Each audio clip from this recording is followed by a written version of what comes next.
because we've got the White Ferns, right? The White Ferns have been stink under 2 different coaches. The Black Caps have had 1 coach, but they've had 2. Well, they were shit at the T20 World Cup and they've lost 4 tests in a row. So that is what it is. The Broncos, under this management, they decided that Wayne Bennett wasn't going to be their coach moving forward. They decided to appoint Anthony Seibold.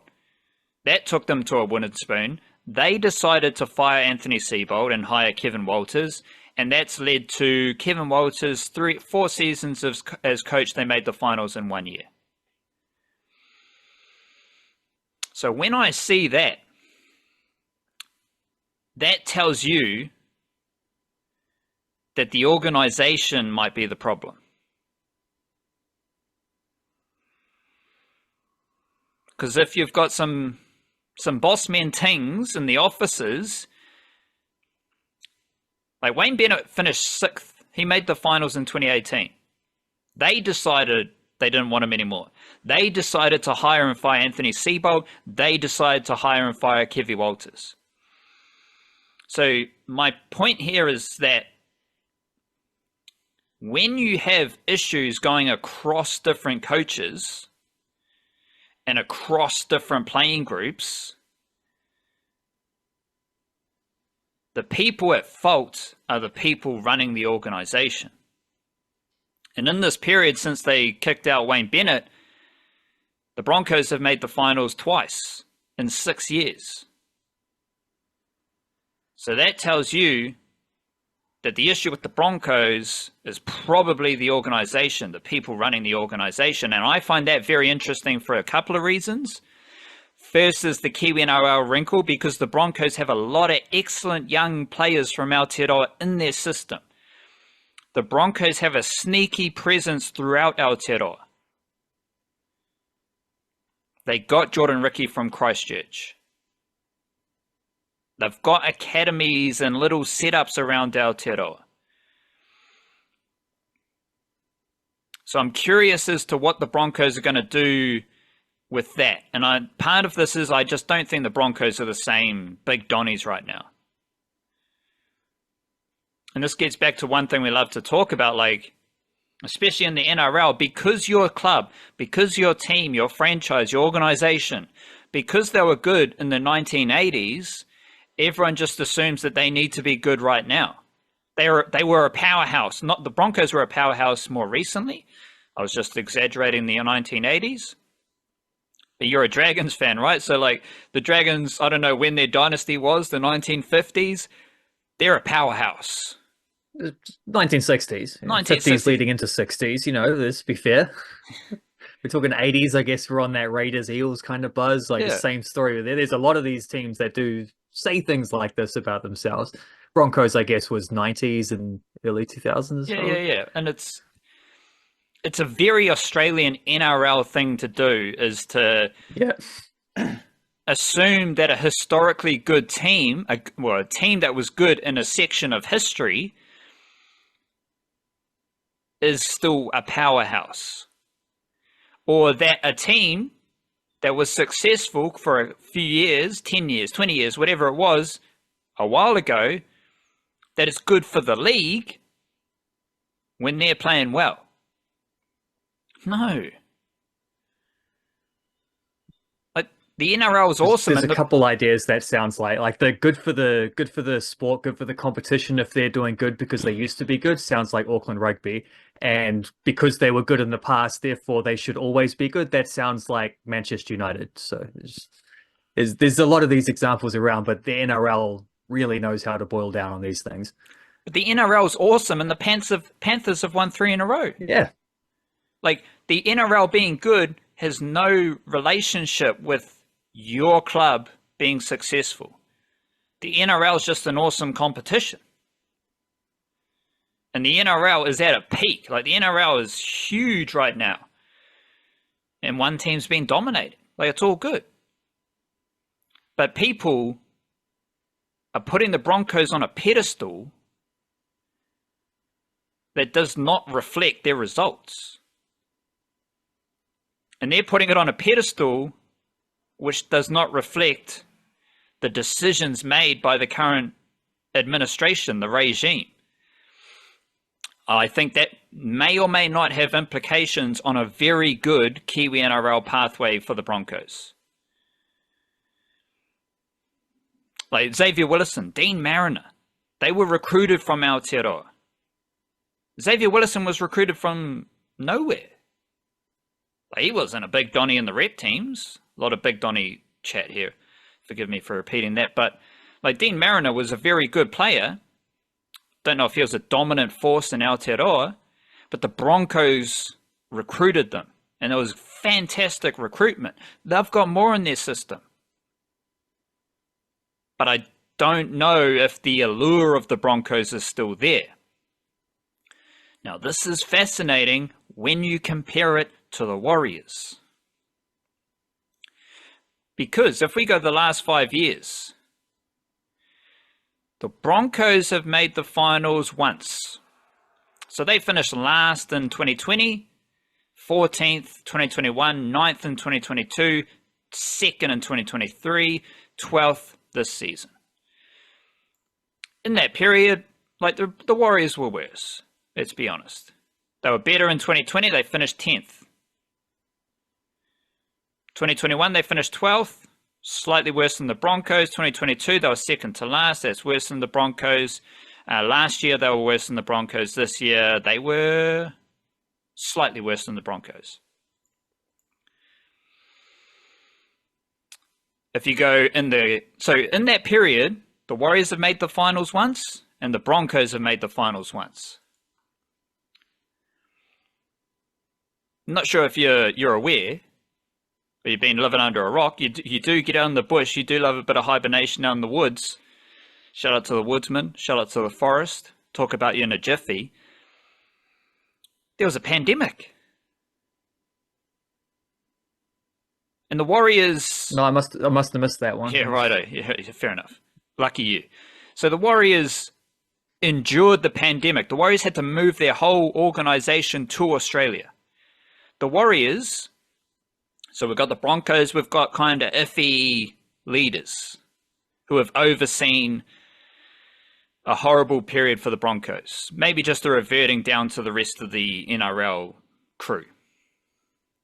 In that period, the same folks in the Warriors, the owner that everyone seemed to hate before, Mark Robinson, Cameron George, the CEO, again, everyone had negative things to say about him.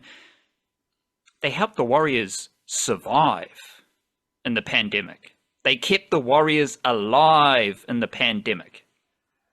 The Broncos didn't have to move much. There was they had bubbles in Queensland, right? Like, the pandemic phase seemed pretty easy for the Broncos, and yet they made the finals once. In this period, the Warriors had to move their whole organization, fight for survival, lose their junior teams, return to New Zealand, rebuild their organization in New Zealand, and they've had the same results. They made the finals once. The Broncos made the finals once. So I think that reflects pretty well on the Warriors' leadership at a time when there is serious, there's pretty clear evidence that the Broncos' leadership aren't all that. And I mean, I find it amazing that the Broncos and the Warriors have both made the finals in once of their last 5 years. And in that period, the Warriors had 3 years of just being ravaged by the pandemic. So shout out to the Broncos. You've got a similar result over the last 5 years as the Warriors, who faced far more adversity than the Broncos. I think the Broncos faced the least adversity during the pandemic. But it's the Warriors who did all that. They kept their business alive. They kept things afloat. And they made the finals once, just like the Broncos. And adding to this slightly strange aspect of the picture is that it seems Michael Maguire is going to be the guy who replaces Kevin Walters at the Broncos, right? So you got the ex-Kiwis coach who left the Kiwis to coach New South Wales, and then after one Origin series, he's leaving New South Wales, I think. I assume he's not doing both because they were talking about releasing him from his contract. To now be the Broncos coach, which is a weird hierarchy there, but it's like, I almost say it should be the other way around. Like you're going from more reps to less to lower representative levels, but I guess that's more about full-time versus part-time. I don't know, but just another weird aspect on that. And hopefully that's a good thing for keeping those Kiwi pathways alive, is that Michael Maguire at least has a open line of communication with many players, top and below. But again, the issue for the Broncos isn't who's coach. The issue for the Broncos is who's appointing the coach. And that's my point here, comparing them to the Warriors. The Warriors, CEO, ownership, leadership, kept the Warriors afloat, kept them alive, and I think they're doing a very good job. Where in the same period, the Broncos have hired and fired different coaches, and they've made the finals once, just like the Warriors. Given everything I just said, do the Broncos sound like a powerhouse? Because if the Broncos sound like a powerhouse, what does that make the Warriors? The Warriors are a powerhouse as well. And what does that make the Panthers and the Storm in comparison? Well, the funnier thing is, what does it make the Dragons? But we won't go there, because the Panthers and the Storm, they are powerhouses of the NRL. And the common thread that I've got between them both is that, yes, like the Storm have an excellent spine. Pappenhausen, Munster, Hughes, Harry Grant. The Panthers, Nathan Cleary, Jerome Luai, Dylan Edwards, Mitch Kenny. Like the spine isn't as fantastic, but you've got Cleary, just legendary stuff from Nathan Cleary. Mount Albert Jr., I think, Nathan Cleary. Hearty Kiwi, Nathan Cleary. Like what? Surely, Nathan Cleary, just come play for the Kiwis, bro. Like you're all good. You can do it. Imagine Nathan Cleary for the Kangaroos versus Jet Cleary for the Kiwis one day outcome. Tear the family apart. I'd rather have Nathan Cleary because he is the best halfback. He is the best halfback of his generation. So, and he's already done it. We're still waiting on Jet Cleary. Yeah, I was thinking maybe the ship might have sailed with Nathan, but but hey, maybe he'll end up moving to England like the fake rumors are saying, and he'll play for them, and we'll have to find another Cleary brother to play for Australia. I don't know. You just introduced fake rumors that I've never heard of. You haven't heard that? Someone would say because he's dating Mary Fowler from the Aussie women's football team, and she plays for Manchester City. So someone was like, it was one of the known ones, but it was like Buzz Rothfield or some one of them. Like, they're all very compromised anyway. So they say things. It's like one person is saying this like it's a thing, but it's not, and everyone can see through it. But that person's still dumb enough to throw it out there. It's these are the murky waters we walk through sometimes, trying to write about sports. Do you know what I just listened to? And this is funny because on NRL 360, Braithen Nesta, he's a player agent hosting NRL 360. Yep. Speaking of compromises, yep. Mediocre rugby league show that has a player agent hosting the show. But I was listening to another show, and Brent Reed openly said he doesn't want to talk shit about News Corp, who run Triple M, I think, or employ him at the Daily Telegraph because they own the Broncos. So that is why NRL media in Australia is untrustworthy and unreliable. Yet a lot of people hang on their every word. Don't know why. Anyway, Cleary's really good, but I don't know, like, he's the best halfback of the generation, but Jerome Hughes is also a halfback who apparently is going to win the Dally M Award. So that seems like he's the best halfback, and he's from Wellington. Further evidence of Aotearoa's rugby league excellence throughout the regions when you've got Jerome Hughes, Nelson Asafa-Solomona, and Joseph Tapine are all from Wellington. So my common thread is that there's a lot of focus on the halfbacks and the halves and how they combine.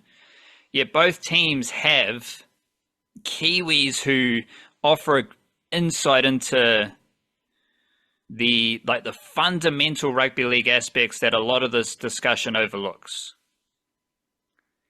And like the Storm are the best at it because they've got Nick Meaney, Josh King, Sean Bloor, Iliasa Katoa, like Trent Loiero. Do you even know who Trent Loiero is? Only by name. He's like, him and Nick Meaney and Josh King are among the best NRL players this season, but they play for the Storm, and there's far better players at the Storm, but that's just typical Craig Bellamy getting the most out of his players. That spine for the Storm, they can only do what they do because they're rolling forward. So first things first, Nelson Asafa-Solomona won't be playing in the grand final. He's coming up against Fisher Harris, Moses Leota. Well, not anymore. That might be an issue for the Melbourne Storm.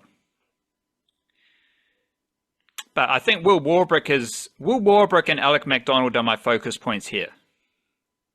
Will Warbrick, because everyone knows he's a fantastic athlete on the wing, try scorer, fast, he's got the swerve.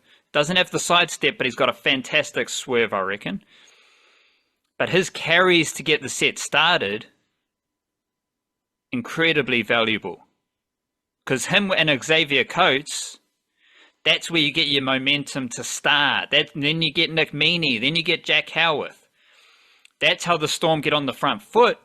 Then you get the forwards, and at the same time, you're mixing in Harry Grant, Hughes, Munster, Pappenhausen. Like, Pappenhausen isn't making 15 metres off a kick return. He's probably going to pass the ball, and he might pass it to Will Warbrick, and he's from Kawaro, and he's probably going to make his Kiwis debut this year. Alec MacDonald's oh my God. This dude's awesome. He's probably one of my favorite Kiwi-NRL players this year. Talked about him a lot in the newsletters and the podcasts. Doesn't get a lot of minutes. Like, he only had 29 minutes against the Roosters. He had 6 runs for 59 metres, 9.8 metres per run, 9 tackles at 100%. Now, in 2 finals games, MacDonald has 14 runs for 143 metres at 10.2 metres per run. And he's made 33 tackles at 100%. Not a lot of folks know who Alec MacDonald is. They don't know he's from New Zealand. They don't know that he is a bolter for the Kiwis. But he plays middle forward. And the Storm have Asafa-Solomona, Josh King, Trent Loiero, Christian Welch, Tui Kamika, and then there's little Alec MacDonald, who just rips in. He's not big, but he's pretty damn fast for a middle forward, and he just keeps showing up. I've talked about it for a long time. If he's leading the effort and intensity in a limited minutes bench role for the Storm, that's more effort, more intensity, better attitude than a lot of NRL players. And I think losing Asafa-Solomona is going to be an issue for the Storm, as it is for the Kiwis. But I think they've got enough big boppers. The Storm have enough big boppers, because Welch was coming off the bench, Kamika's coming off the bench, so they can inject one of those big boppers in. But MacDonald offers a different look. He's fast, he's agile, but you don't lose any defense because he's an excellent defender. That's something to watch out for with the Kiwis, because the Kiwis, Fisher Harris, Leota, Tapine, Noah Asafa-Solomona, but you got Griffin Neame, you got Leo Thompson, you might have Xavier Willison, like Nofahu White. There's a lot of big boppers there. And I still think MacDonald is an interesting bench player for the Kiwis. Because if it's international footy, it's not as clean, it's not as crisp. But I want MacDonald there just for his effort. You know that Alec MacDonald is going to absolutely rip in for the Storm, and you know he's going to rip in for the Kiwis if he gets that opportunity. Similar look for the Panthers, but far more illustrious. Because the Panthers have James Fisher-Harris and Moses Leota. When I was getting into the Black Cap stuff, that I was brainstorming, I was thinking, like, to me it feels like the runs and, yeah, mainly the runs that were scored were like empty stats. They didn't mean anything. Like, Conway scored runs, didn't mean anything. I'm not like, wow, Devon Conway's out, he's back in form. No, he scored a few runs, finally. And the Black Caps got smoked. Yeah, no one scored 100, but a bunch of guys got 50s in a second innings after you had the fifth worst first innings deficit in Test history. Those are pretty empty runs. I think that's fair. Yeah, if someone had gone on and got like 150 not out, then okay, yeah, no, that changes the picture. No one did that though. Well, it also might have changed the results, and that's the point. But shout out to Devon Conway. That was a pretty big deficit. You got a 50, and the Black Caps have lost 4 tests in a row. So that's like great stuff. But to me, it feels like empty stats. That's like the White Ferns. There's a lot of empty stats. Like someone scores a 50 in a losing game, and they've lost 10 in a row. So like whip-de-doo. You could look at James Fisher-Harris and get the same idea. Well, no, sorry. Fisher-Harris is the opposite. Because his stats are actually quite low. Since 2020, these are his meters per game. 179, 149, 148, 130, 127. So he's, in the space of 5 years, he's gone from 179 meters down to 127 meters per game. His tackling has actually gone up. Well, it's hit a peak this year at 96.05% efficiency. And Leota, 2 finals games, he's played 37 minutes, 39 minutes. He's had 12 runs for 115 meters, 10 runs for 86 meters. In both finals games, these two lads are below 9.6 meters per run. So they're not even in contention for my magical 10 meter per run mark.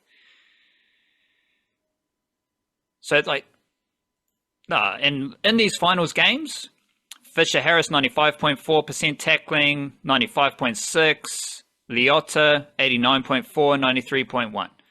Good stats, but they're not Payne Haas stats. They're not Adam Fanua-Blake stats. But they win. And this is the thing about Fisher-Harris and Leota. I love the Storm. I really do. I love their whole organization. I love their connection to Aotearoa. I love the Kiwis that they have in their team. I love the Kiwis who have been in their organization since they started. They are the best sports organization in this corner of the world. But I want Fisher-Harris and Leota to be the starting props in 4 consecutive NRL championships.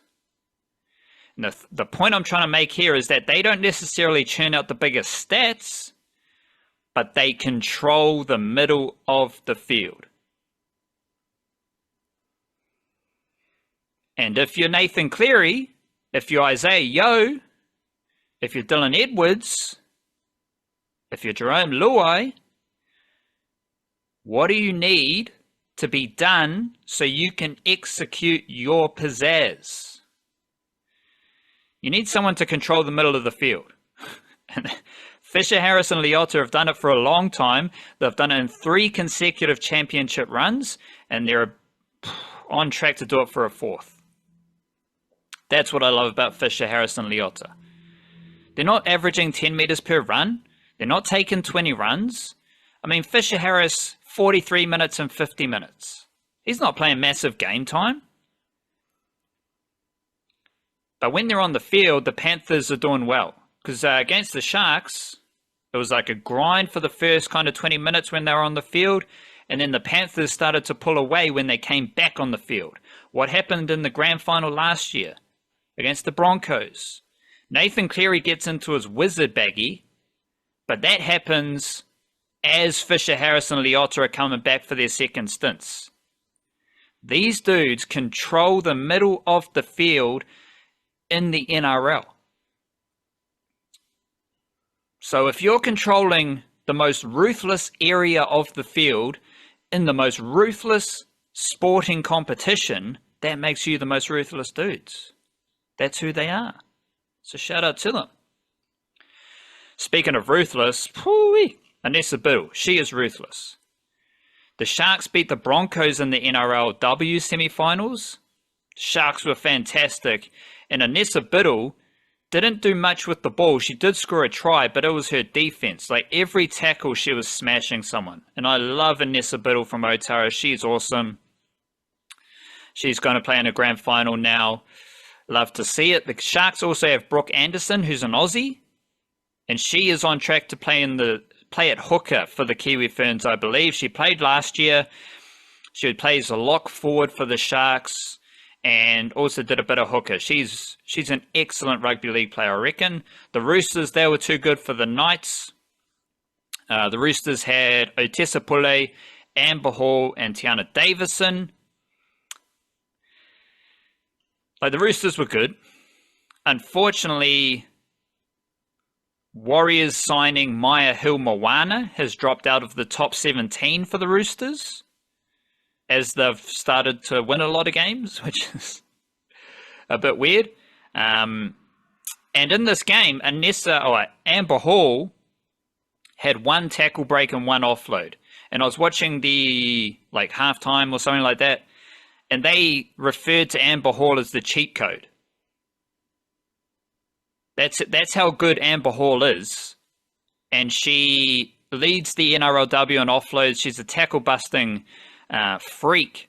But she had one tackle break and one offload, and the Roosters won. So that shows what the Roosters are up to. But all three of those players are in the forwards. Pule and Davison are in the middle. Amber Hall was on the edge. So now we've got an NRLW Grand Final. Sharks versus Roosters. I want the Sharks to win because I want Annessa Biddle to win.